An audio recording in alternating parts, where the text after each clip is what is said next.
turn your phones off if they're on, and watch that step. As always, this is the third lesson on church history we're going through. Actually, 4 weeks ago we did one on Jewish history, and that was kind of up the second time period in preparation for church history. The first church history series was on the early church, from Jesus' time up to roughly 350 AD, the first 300 years of the church. We went up to 1350 on the first week. So from the beginning up to 1350. 1350, up to the pre-Reformation. Now last week was the pre-Reformation and the Reformation. This week is kind of zeroing in on the Anabaptist movement from the last 500 years. I guess it's this coming week. I mean, what day is it? 21st, which is Friday, right? Tuesday. Tuesday is the 500th year anniversary of kind of the beginning of the Anabaptist movement in Switzerland. So that's what this is kind of focused around. The next 3 weeks will be kind of the essential elements of Anabaptism. We're going to talk about some of those today as well. But the first one's going to be on the idea of discipleship. The second one is the idea of the pure church. And the third one is the two kingdom concept. And I'll let them go into those.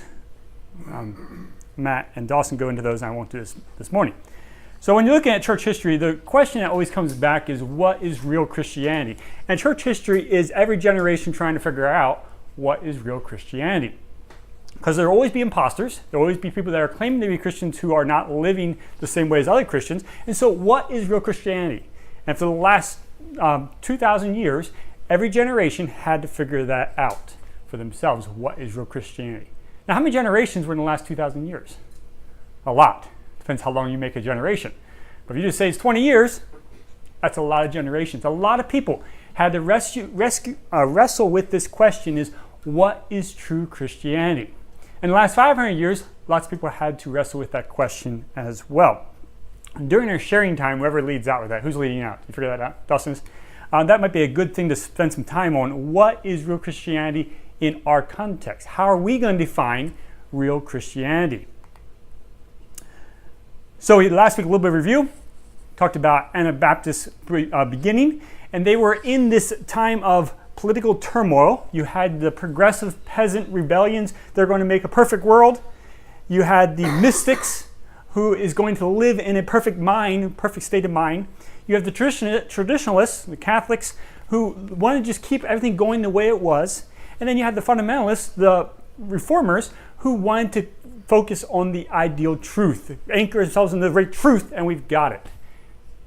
And in the middle of that, the Anabaptists pop up and they say, there's got to be something more than all these four things that are pulling at us, tugging at us.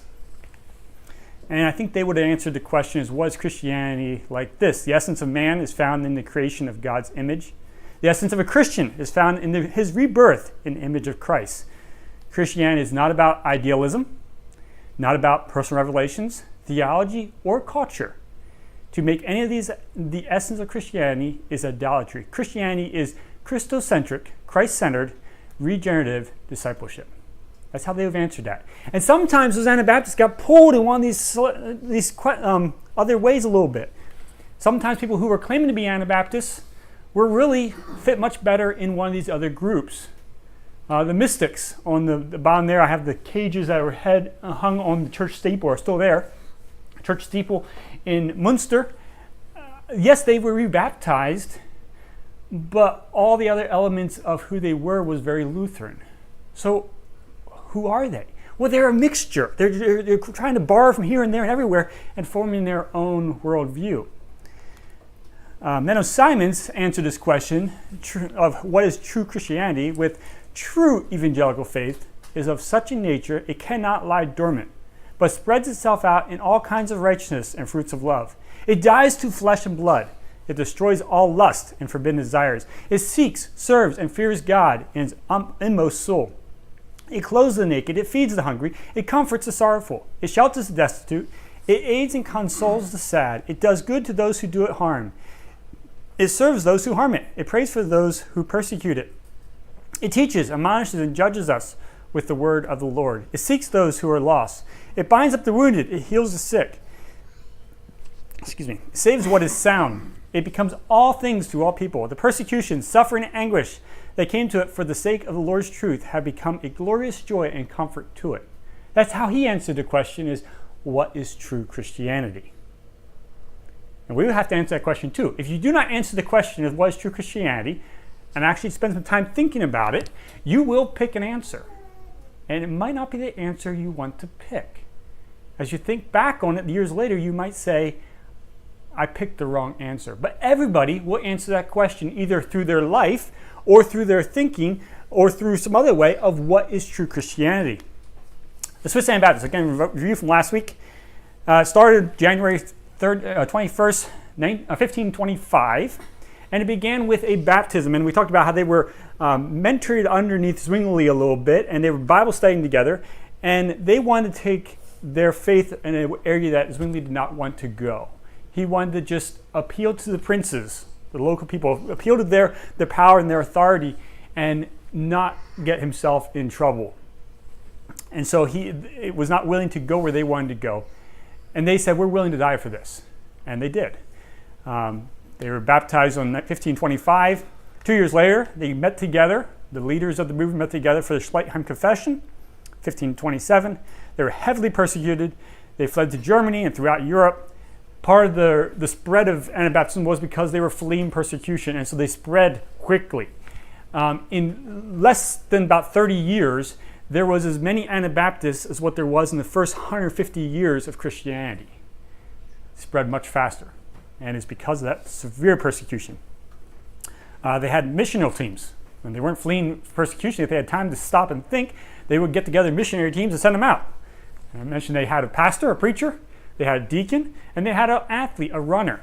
And the athlete was there in the shadows a little bit so that when he see the pastor and the deacon get killed, he could run back home and say, they killed him, send some more. And then he returned with them and do it all over again. Gave their lives over and over again. The lifespan of a pastor was less than 2 years. In some areas, it was less than 2 months. From the time that you were selected as pastor to you were dead. Very, very quickly. Schleitheim Confession. There was seven articles in the Schleitheim Confession. The first one was baptism. And I have the whole thing if you want to read it, but I'm just going to summarize a little bit. The main thrust there was, it's for believers only. It's not for infants, it's for believers. You first must repent and then be baptized. The second one can be called the ban or church discipline. When somebody stops following Christ in a daily way, what is the church supposed to do about it? The churches that they would have been familiar with would say, no big deal. There's people in the church that are Christians and people in the church that are not Christians. The Anabaptists said, no. If there's somebody in there that's not following Christ, we will expel them. We will put them out of the gathering. We will put them under the ban. We will not fellowship with them in the same way as we were before. Breaking of bread, communion. They said it's for believers only. And they said it's not something that you inherently get your grace for the week through taking the bread and the cup. It is in remembrance of what Christ did and focusing on Christ. It's not about us. Separation from evil. He said, you're not supposed to join forces with those that are not in the church. You're not supposed to go into business with them. You're not supposed to marry with them. You're not supposed to have close connections with them. You're supposed to be different. You're supposed to be sold out for God, separate from the world. They're pastors. You don't become a pastor because of your position or your wealth or your dad or anything else. You're supposed to pick men that are a good report, and they're supposed to lead the church in a godly way. The sword. He said, agape love. Love that is willing to sacrifice yourself. Sacrificial love replaces the use of force. We lay down our swords, we pick up love, and we love our neighbors. And then the last one was the oath. We said we do not swear an oath, but rather we live in honesty. Now, some of those might seem to us like, why is this a big deal? But in their context, these were big deals. There was 2 areas that they could not come to agreement on, that they would like to, I think. The one was the role of the Holy Spirit. How does the Holy Spirit work in our lives? And the other one was eschatology, end times. How do we deal with that? If they could have come to agreement on those 2 issues, it would have made it a lot easier for many Anabaptist groups in the last 500 years. And today, Anabaptist groups still have not really come to an agreement on those 2 issues. So we'll leave those alone. Dutch Anabaptists. You had the Swiss Anabaptists up here, my bad. Swiss Anabaptists here, they were down in Switzerland, a little bit farther south. The Dutch Anabaptists were up in the Netherlands.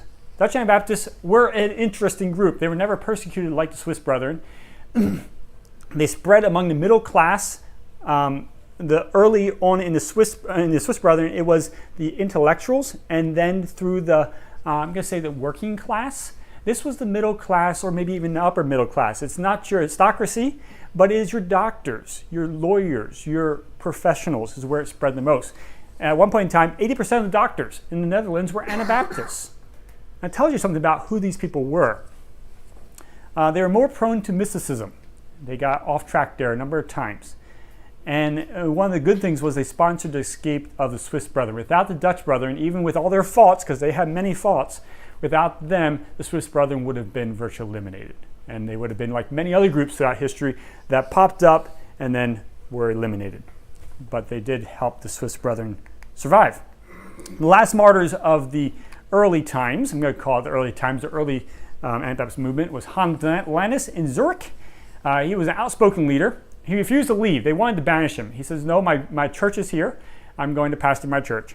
And he chose to stay. And he had a superb reputation among his church and among the other people in Zurich. And so when they killed him, Zurich, the people of Zurich said, never again. We're not going to kill good men like that. And they never killed any more people for their faith after that. They had enough bloodshed. He was such a man that nobody could justify killing him. And so they had enough. The last one in Bern, a few years earlier, Bern was another strong center of Anabaptists, lots of Anabaptist influence there, was Hans Haschbacher, I think is how Hastelbacher or something like that. That's English pronunciation, not German, because I can't speak German. We know most of what we know about him was about a 32 verse poem that a fellow prisoner wrote about him. There's a few other things that we can corroborate with him. Before he died, he told the magistrate, he said, there are going to be 3 signs at my death that will tell you that I'm a godly man. The first is that my head will fall into my hat and laugh. Second is the sun would turn bright red. And the third is the water coming out of the city well is going to turn red as well. Now, did that all happen? Well, every account that we have from multiple different sources said that all happened. And the people of Bern were so disturbed by this that, again, they said, we're never doing this again. We're fighting against God. We're never doing this again. That was the last of the martyrs of the early Anabaptists. I have a little note down in the bottom. Bukharan, in the last few years, killed 3 times Anabaptists between 2013 and 2015, as in the whole 15th or 16th century in Europe. Now, those numbers are a little questionable because we don't know how many died in the early years in Europe. I think my numbers that I work off of would probably say it's not 3 times, but it's probably more anyway. But Anabaptists are still dying for their faith in a very, very large number. Approximately half of the people who are in the traditional Anabaptist churches are in Africa right now. About half the Baptists are, about half the Lutheran are too. Every denomination has a few people in the West, and most of them are in Africa. And Mennonites are no different. And many of those people are dying for their faith. So persecution is something that's still very much part of our history. They were chased from town to town. Many times they would flee. When somebody would move into a town and start persecution up, they would flee to another town. The Palatinate migration happened from 1650 to 1670. At that point in time, the king of that area, or the earl of that area, had just been through a war, and his population had been decimated. And so he had previously persecuted Anabaptists, but now he turned to their help, and he said, welcome, come on in. You can come to my place, give you farmland, you can live here in peace. A couple things they could not do. The one is they could not proselytize. Could not talk about their faith to those that were non-believers. They could not meet in public. And they could not meet in more than 20 families at a gathering, and they had to pay a special tax. Anytime that Anabaptists moved to a place where they had these kinds of conditions, it usually did not end well for them. This area here, it didn't end so well either, but it was within a few years that protection was taken away. But by that point in time, the Anabaptists in Netherlands had heard about these people and got most of them out. When persecution did come into this area, it was not killing them. It was lesser persecutions. They would confiscate their stuff and that kind of things. So yeah, it did not end well there, but it was a great stopgap. During that time, though, one of the things that happened is they learned if we keep our heads down, if we don't talk about our faith, we don't get killed. And this had happened prior to this, but this was kind of the capstone of this. And it started the Anabaptist movement into a movement that was very aggressive at sharing their faith to one that was willing to be quiet for the sake of peace. In the early Anabaptists, they would take the ladies, the mothers at home, on market day, they would chain them to their houses so they could not go to market. Because they went to market, they were going to tell others about their faith, and Anabaptism was going to spread. So at market day, the authorities would go around and chain all the Anabaptist women to their houses so they couldn't leave. But they were willing to sacrifice this fervency for the gospel for peace, and they become the quiet in the land. In some ways, you could say they were driven into the ground. They were so beat off. All their thinkers, all their passionate people were knocked off or killed, and the ones that are left behind were just kind of beaten to submission, and they were beat to the ground. So what lessons did they learn? Learn to keep quiet. Don't talk about your faith. Keep quiet. Keep to yourselves. Don't interact with those around you. Train your children, but don't tell your neighbor. That's the lessons they learned. What they should have learned was to follow Christ is to take up your cross. Expect to die. Perseverance worketh patience. And to die is gain. So they should have learned, but they learned the wrong lesson. Again, they had to answer the question, what is true Christianity? And they answered in a way that did not work out well for them. Physically it did. They survived, but not for their movement. Okay, we're going to fast forward just a little bit here. At the end of Luther's life, he mourned the fact that his followers were more heathen, and it depends on translation, he would use different words there, but more godless, more heathen than many of the Catholics that were around them and that they had been before. Because they had bought into this idea that all you need to do is believe, mental assent, and you're good with God. And they did not turn it into a life. Fast forward a little bit, Philip Spener, he wanted to fix this in Lutheranism, and so he said, no, a truly transformed heart will transform the life. And he started talking about living out your faith through spiritual rebirth, individual devotion, and piety. And the idea of becoming spiritual athletes was another term that he borrowed from earlier Christians, and that is laying down the weight that might stop you from following Christ and training to be a better Christian. It's not that they were going to win Christ's favor, but it's the idea of becoming an athlete, a spiritual athlete. And this movement grew.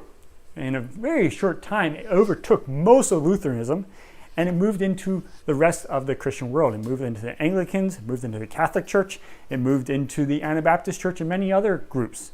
It spread very quickly. In about, I would say, 60 years or so, it had impacted pretty much all of Christianity in the Western world. So it was a movement that was ripe. People saw the need for it, and it quickly spread. One of the places it spread was to some people in Germany.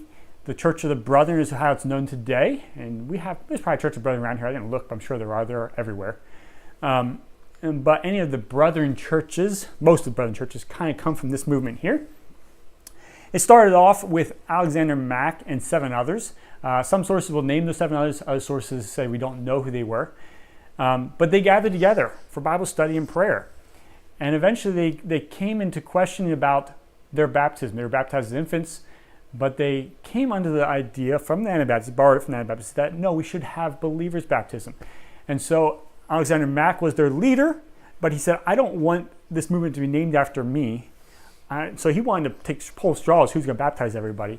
And then this gathering said, no, we'll baptize you, you baptize the rest of us. And so that's what he did, and they were all baptized there. And very quickly, this movement spread throughout that area. 1708, so they're almost 200 years after the start of Anabaptism, and they never suffered the persecution that the early Anabaptists did. By this point in time, the secular authorities and other churches had gotten tired of the bloodshed, and they weren't killing people anymore, much at all anymore.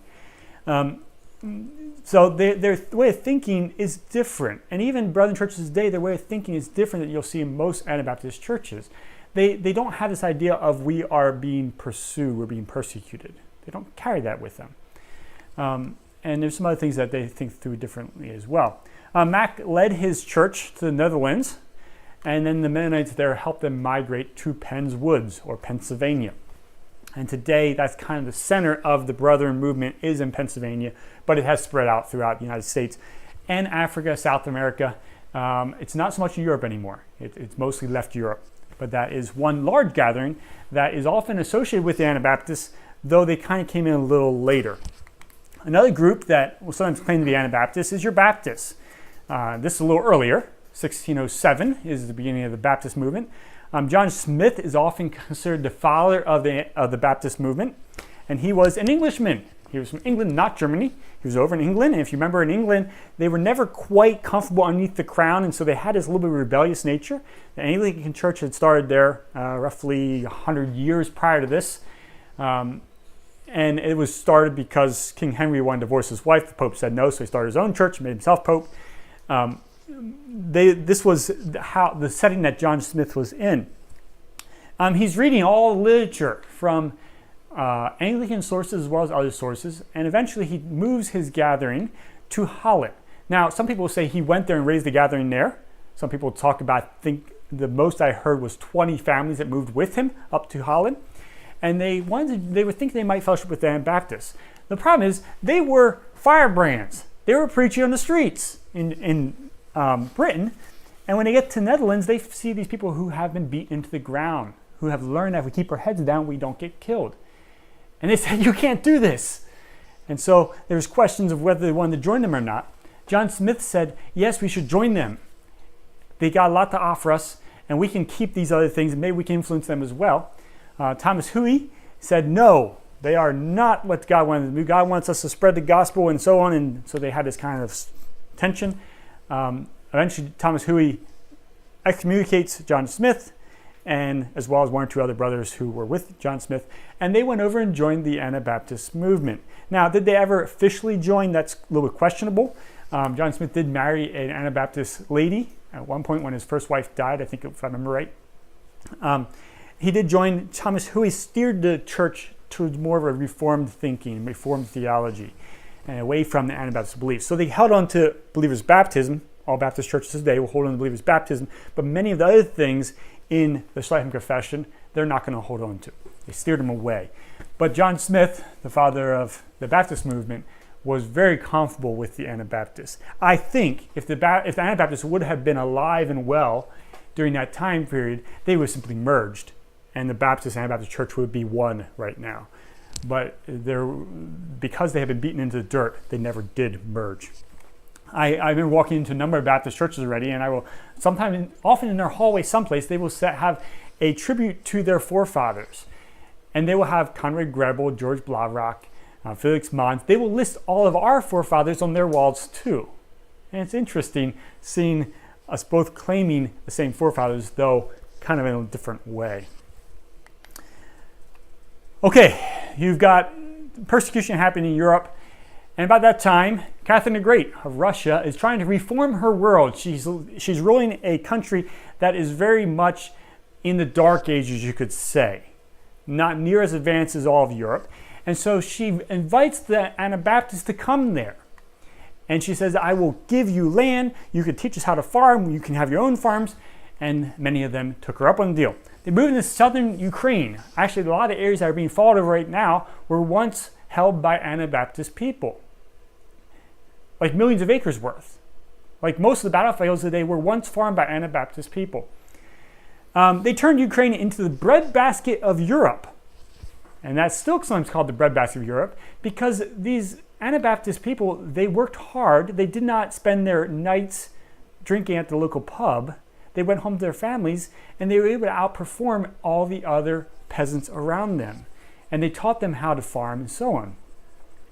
They were given military exemption from military service. At some points it was a fine they had to pay, but they were given a military exemption. But again, they were forbidden to evangelize. And that has always been a problem when Mennonites take that offer. We will keep quiet, if we are allowed to be here. They were asked to pay taxes. They became very rich. And at one point in time, at least 6% of the industrial output, the factories in Russia, was Anabaptist factories. They produced almost all the farming equipment for the whole of Russia at one point in time. And they had several million acres of land. That's a lot of land. A million acres. And it's questionable how many several million they had. But there's good possibility that their economic output was at least 20% of Russia's output. And this was like 40 to 70,000 people. So it was kind of remarkable. But the good times came to an end. In 1870, they lost their special status of military exemption. And about 45% of the 100,000 Mennonites at that point in time prepared to leave. The Russian government saw that their most industrious workers were ready to leave and packing up, and they came and convinced most of them to stay. About 18,000 did leave, and they moved to Canada. The ones who stayed made a mistake. They should have not stayed because times got very difficult for the Anabaptists that stayed. The Bolshevik Revolution happened. They started confiscating the farms of these foreigners.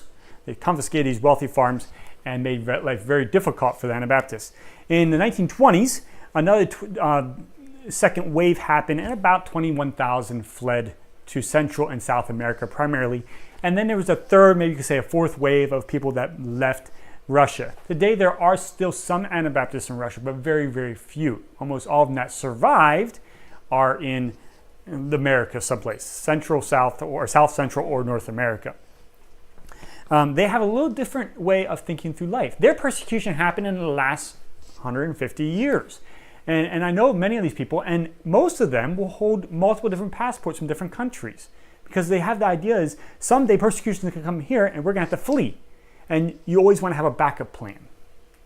If you have a U.S. passport, your backup plan is limited to a few countries right now because the U.S. passport is getting weaker and weaker around the world. A lot of countries won't take it without a visa. But if you have a passport from, say, Iceland, you can travel anywhere, almost anywhere, without a visa. And so they will hold multiple different passports so they can get out in time of trouble. Some of the Anabaptists came to the U.S. and Penn's Woods again, Pennsylvania, became a place of refuge for them. John Lessing arrived in 1683, and the Mennonites started settling in the Franconia and Lancaster area. Franconia is the area that Lucinda grew up in. Lancaster is the area that Beth grew up in. So kind of that eastern, southeastern Pennsylvania is where they started settling. It was difficult. They had to clear trees. And it was Penn's Wood for a reason. It was big, old-growth timber. And you had to clear these trees that were big in order to have farmland. And so it was hard work. But the benefit is they were granted absolute freedom. There was no requirement that they could not evangelize. There's no requirement that they had to pay a tax to get out of military service. It was absolute freedom, something they had never had before. Every other time when they moved someplace, there was always conditions. Now there's no conditions. So if you are in that time period, where are you going to move? If things are tough in Europe and you feel you have to go somewhere, do you go to Penn's Woods or do you go to Russia? Penn's Woods is difficult, hard work. Russia, there's a wealthy community there. It's already established, it's a wealthy community, or I should say towards, not right at the beginning, but Russia was a little later. But many people had this question, where are we going to move? Penn's Woods was isolated. When you moved there, you were never going to hear from your family again, most likely. Russia, you could letters back and forth, lots of friends there. Your church group was very easy to work with every day. Penn's Woods was dangerous. There's Indians there. The red men might kill you. Russia, you're protected. Penn's Woods had a long, difficult journey to get there by ship. And sailing across the Atlantic at that time, roughly a 95% chance you're going to make it. That's kind of low today. Would you hop on a plane today if you had a 5% chance this plane's going to wreck? They came anyway. Russia, the journey was long, was relatively easy and relatively safe. And you could expect to go there and possibly even come back if you want to come back for a visit someday in the future. Penn's Woods, no, you're moving there saying goodbye, never to return. Penn's Woods, there's little information about the area. They knew all kinds of rumors, but not a lot of great information. And in Russia, there was lots of description of the area, and they had lots of information. But the biggest question was, are you willing to go someplace where you have absolute freedom, or are you willing to go someplace where you have conditions? And evangelism was the biggest question mark. Which would you choose? Well, many of them chose Russia, many of them chose Penn's Woods. And down the road, a couple hundred years, we can see which ones made the best choice. At that point in time, they were equals, or maybe even slightly going towards Russia. But now we can see which one had the better choice. Sometimes the fate of history is not in our hands. We don't always know. The ones that did go to Pennsylvania was not that long. 1683, roughly 100, less than 100 years, 90 years. About 3 generations in Pennsylvania was very peaceful, very good for them, and then things started to go a little bit awry. What was the Mennonites' view of the Revolutionary War? This is the first war that they had really gotten involved with for almost 100 years, and they had kind of a dim view of the Patriot movement. They saw these young, upstart, rebellious men as simply in this for monetary gain, and they didn't think it was that big of a deal. And that was a view that probably the majority of Americans, or people who lived in North America, had at that point in time. The Patriot was a very, very kind of a minority of how people thought of them. They saw it as just a movement about greed, about taxation, about greed. And they rejected the idea of fighting for freedom and life, choosing rather to take up one's cross and die. They were going to choose their faith over their life. They were also concerned that the Patriots would remove the religious freedom that they had enjoyed. Anytime they saw people who were going to come in and make things happen, it didn't turn out well for the Anabaptists. And so these Patriots were somebody that they really had questions about. The Test Act was something that did come to bite them. For the first 3 generations in Pennsylvania, they were very diligent at voting the Quakers into office. And because the Quakers and the Mennonites worked together getting the Quaker administrators into public office, the Quakers held those seats. Well, the Quakers were also peaceful. They were pacifists, a little different than the non-resistance of the Mennonites, but they were very comfortable with together. And so the Mennonites would vote them in. And the ones who were not peaceful, the ones who wanted to use a sword, they liked this. And they started to hate the Mennonites because they kept the Quakers in place. During the 1770s, as the Patriots got going, the Quakers began to lose control and the Patriots started taking power.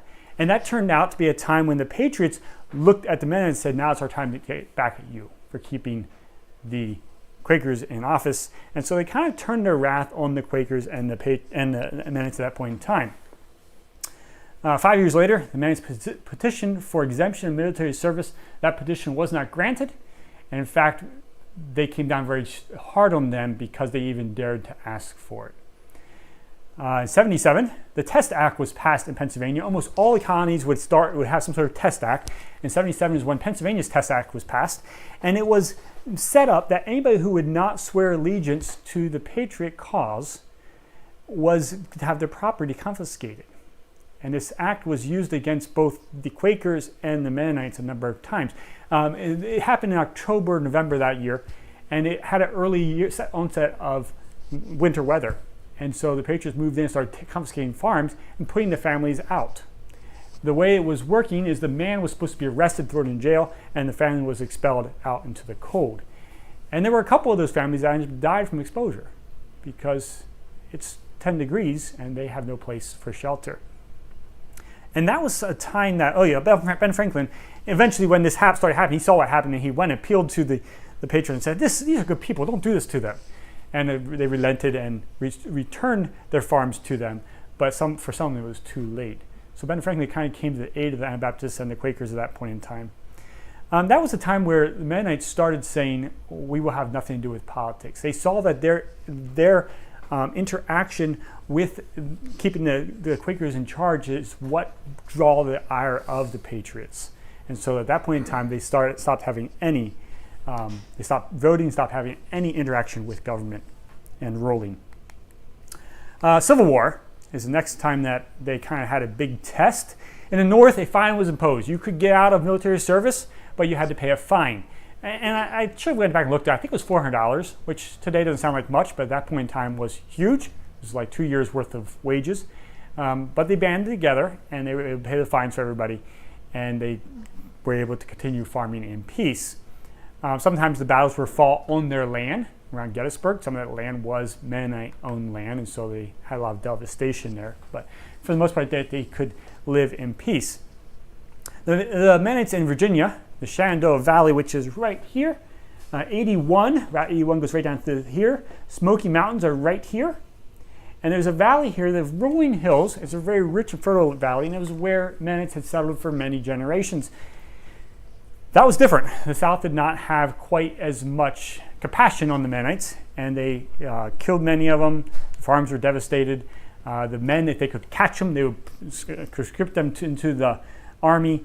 Many of the men went into hiding or fled to the north. It was just a really difficult time for the Mennonites there. The Mennonites did care for the wounded on both sides, and they would comfort the wounded on both sides. And this kind of drew the ire of both sides because you're harboring the enemy. Sometimes the enemy of my enemy is my friend, and sometimes the friend of my enemy is my enemy. And so both sides really did not like them, especially in the Shenandoah Valley. World War I. Okay, keep going here. The Mennonites in Europe had largely abandoned the teaching of non-resistance at this point in time. They had pretty much forgotten most of their history and their largely held beliefs. And so they did not, most of them would not go to war in World War I, but they were not really that far removed from it. They were very supportive of one side or another. In the U.S., Woodrow Wilson really promoted an anti-Germanism idea during this time period, and the Mennonites still spoke German at home. Dutch German was their first language. And so they became easy targets for their friends and neighbors. The USA issued voluntary, in quotes, war bonds, and everybody was expected to buy as many as they could. Voluntary means if you don't buy them, we're going to burn down your barn. So you don't have to buy it, but we're going to burn your barn down. This was a big problem for the church. Do you buy these war bonds or do you not buy these war bonds? Many of them said, no, we're not going to support the war in any way, and they suffered for it. Church buildings were burnt. Sometimes they were painted yellow. Why yellow? Well, yellow was a sign. They called them yellow bellies. These were cowards, and so they would paint their buildings yellow at nighttime. This were the cowards worship. The men were conscripted into the army. The young men were. And what do you do with that? I have a couple of books here. These two books here, Report for Duty and I Couldn't Fight. If you want to read some interesting stories about this time period, these are in these books here. What do you do with that? Well, pretty much universally, most of them refused military service. They refused to put on the uniform. They refused the military service. Some did take a non-combatant role, and some said, I don't have these beliefs. My church does. I don't, and they joined the army. About a dozen or so men died from beatings or exposure. It was never something that they were supposed to be sentenced to death, but you would have a road sergeant that would beat somebody or leave them out in the cold and they would die. So this thing did happen, and when it did happen, it was usually just covered up and nobody spent any time with it. This one here, I think it's this one here. Yeah, John Whitmer. His story's in here, and he's one of those that died for his position there. Many men fled to Canada or Mexico, and I have a book here too, Pennsylvania Mennonites in Mexico, and this is World War II. Many of them fled there, but that's World War II. Getting ahead of myself here. They fled to Canada and Mexico, and many of them were never able to come back home because if they did, they would have been arrested as being traitors. So they ended up setting up homes there. World War II. In Europe, for the most part, the Mennonites embraced Nazism. But so did the Lutherans, so did the Catholics. Everybody did. Germany going into this time period was very oppressed by the U.S. and allies from World War I. And so when Adolf Hitler, this guy with a mustache, stood up front and said how we're being victimized and we need to do this, this, and this, almost everybody bought into it. I actually have an article here. I'll pass them around at the end, but there's about 6 copies here. Dean Taylor, who has done a lot of study in Anabaptism, he wrote this thing a number of years ago. I think it's 2012, so roughly 13 years ago. I'll pass this around at the end. And he talks about this in there.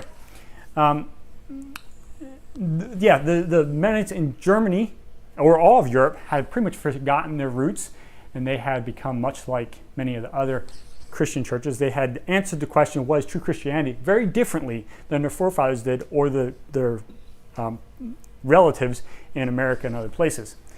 They were considered Aryan by the Nazi Party, and so they were often given prominent positions and special privileges.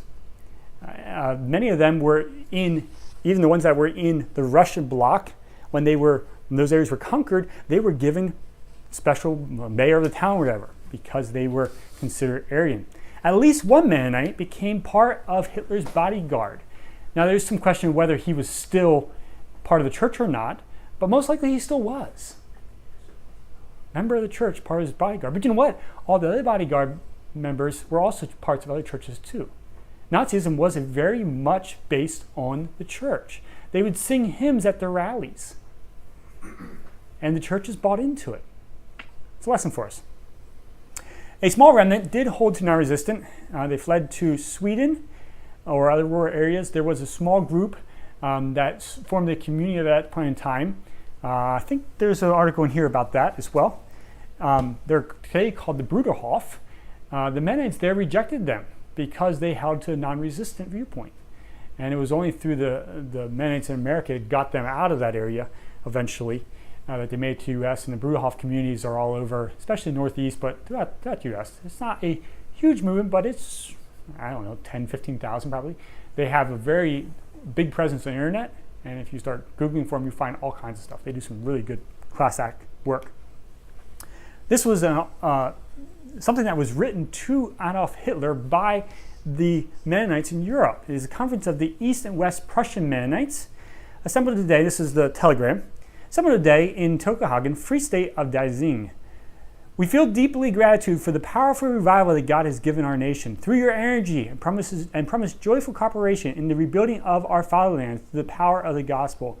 Faithful to the motto of our forefathers, no other foundation can anyone lay that which is laid in Jesus Christ. Adolf Hitler probably did not respond to every letter he got, but he responded to this one. He saw these people as his allies enough. He responded, he said, for your loyalty and your readiness to cooperate in the upbuilding of the German nation, expressing your letter to me, I express my sincere thanks. Adolf Hitler. This was a group that had answered what is true Christianity very, very differently than their forefathers. And they bought into that. They would many times replace, they would hang Adolf Hitler's picture on their church wall. But so did all the other churches. At the church that Luther nailed the 95 Thesis on, they took the cross off behind the pulpit and hung Adolf Hitler's picture up instead of the cross. The swastika instead of the cross. What happens when we get involved with this kind of thing? In the U.S., they learned a lesson very differently. And they answered the question of what is true Christianity very differently than the Anabaptists in Europe. They petitioned the government for alternative service, and it was granted to them. They had learned what happened when they did not ask for it early on in World War I. So as things were heating up for World War II, they quickly asked the government for alternative service than the military. The government agreed. A couple conditions. Number one, you have to fund it. You have to control it. These camps, you have to fund the camps. You have to administrate it, all this kind of stuff. It's your job to figure it out. The government's not going to do it for you. So they did. They started 150 CPS camps. It was kind of come off of the CC camps of the earlier years of what is it? CC camps. Any historians here? Civilian Conservation Corps. They took over a lot of these camps and moved in. The Mennonites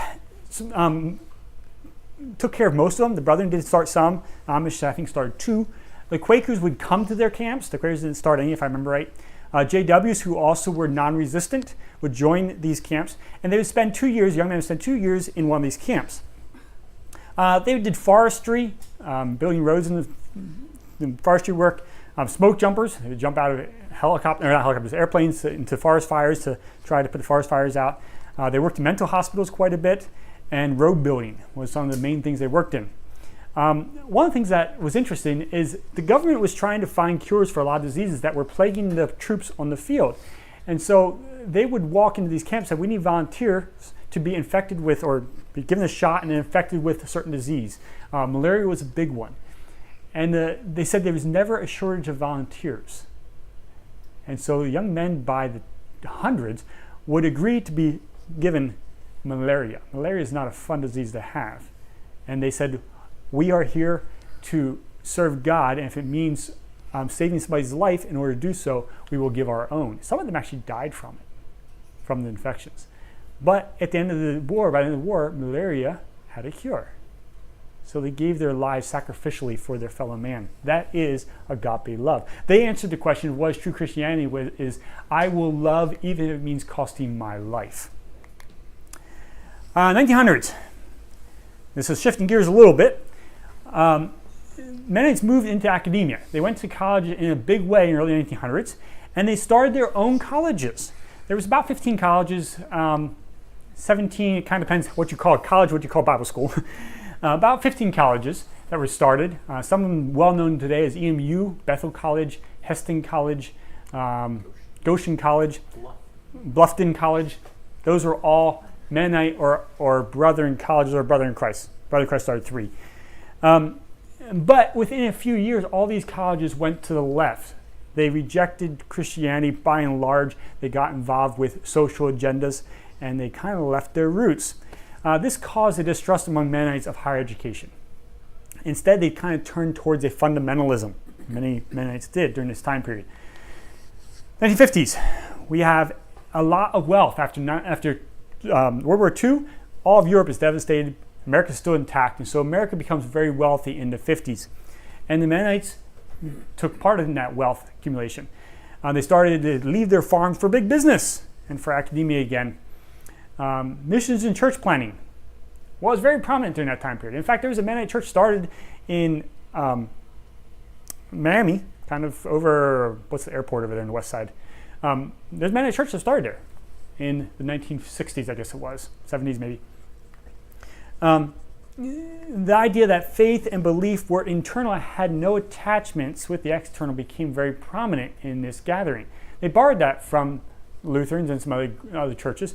They borrowed that, and it kind of took them to an idea of where what we do makes no difference. It's only believe right. And so the fundamentalism really came in. We must believe right, but nothing else matters. They were also attracted to impacting the world. We sometimes call it social justice or social gospel today. That was before those terms were coined. But they were big into that. And they're going to make a perfect utopia here on earth for the poor, the weak, and so on. But they were not necessarily interested in introducing them to the gospel. It was just about making their lives better. And it kind of come back to bite them. And today, Mennonites are very diverse. There's no denomination anywhere in the world that's more diverse than Mennonites. What do you see there? Over here, you have one guy driving a horse and buggy. You know, there's no other denomination that really has people driving horse and buggies and not driving cars. Nobody really is over there except for maybe the Amish, but the Mennonites are there yet. But then on the other side, you have a gay flag and promoting that kind of lifestyle. Very diverse. What do Mennonites believe anymore? I don't got a clue. Don't got a clue. Because there's such diversity. You find any belief anywhere, you can find a Mennonite that'll believe it. So what is Mennonite? We don't know. But what we can know is we still know what Anabaptism is, because we have original tenets. What is Anabaptist? And I had some of those at the beginning. Today, a large percentage of the Mennonite world is in Africa, or I think this is Sudan here, and this is maybe Nepal here. I forget one of the. Those are both groups that would believe very similar to we do today. These right here. I have friends that work in both those areas. Very diverse. But what is Christianity today for us? What is real Christianity? These people answer this very differently than these people, who answer it very differently than these people. Very, very differently. And you know what? I think I would say that there's probably more Anabaptists people who actually believe in Anabaptism outside the traditional Mennonite churches than there are inside the Mennonite churches. I know a lot of Anabaptists who are not in traditional Mennonite churches. Here is a book written by one. Book on church history, William Estep. He's no longer alive, but he taught at Southwestern University, I think. Yeah, Southwestern Baptist Theological Seminary. A very good book on Anabaptism. I got to know one of his pupils a few years ago, and he was also a strong Anabaptist in the Southern Baptists. Does not really fit there, but he's there. There's many people that are Anabaptists throughout the world in other denominations, and that is fine. That is good. Anabaptism today. What is Anabaptism? You could say, what is Christianity? How do Anabaptists understand Christianity? Maybe Mennonites don't always buy into this, but Anabaptists do. First of all, it's biblical hermeneutic, a practical understanding. Christian maturity is not about what you know. It doesn't matter what degrees you have or what knowledge you have. It's how well you're living out what you do know. That is how they understand the scriptures, how we view scriptures, how we look and learn from scriptures. Are we applying it? They have a Christocentric view of the Bible and a Christocentric view of discipleship. No man can truly know Christ unless he follows him in life. It's not just about the heart, not just about believing in things. It's, are you following? The idea of suffering church, a life of martyrdom. I will take up my cross daily and follow Christ. I may lose my head doing so, or I may lose my life over 60 years of service to Christ. But I will daily take up my cross and follow him. And then the last one I have here, there's some other things you could pull in there too, but the last thing I have here is a two-kingdom concept. We are pilgrims and strangers in the world. This is not our home, and we live that way. My kingdom is not of this world, so we do not entangle ourselves in the affairs of this world more than we absolutely have to, and we live differently than our pagan neighbors. So what is Christianity? That is the question that we have to answer. And if we refuse to answer it, we will answer it. But we might not like the answer we come up with or the results of the answer. We must answer it. Every generation needs to answer that question. What is Christianity? For the last 2,000 years, many people have answered it, and many people have answered it poorly. The Nazi Mennonites in Germany said, true Christianity is living a life where we will push forward the gospel through whatever means necessary. What happened to them? You know, there's still Mennonite churches, in Paraguay especially, who have a line of pictures on the wall of their forefathers who died fighting for Germany, and they still have swastikas on their walls. There's still Lutheran churches that do that too. There's still other churches that do it too. What is true Christianity? Every church has to answer that for themselves. Everybody has to answer that for themselves. And if we don't answer it well, we will lose our faith. Okay, I am running late again, so you don't have much time. But one of the things we might want to talk about is what is true Christianity. I'm going to leave this slide up here. If you have anything you want to go back and check on anything or ask questions about it,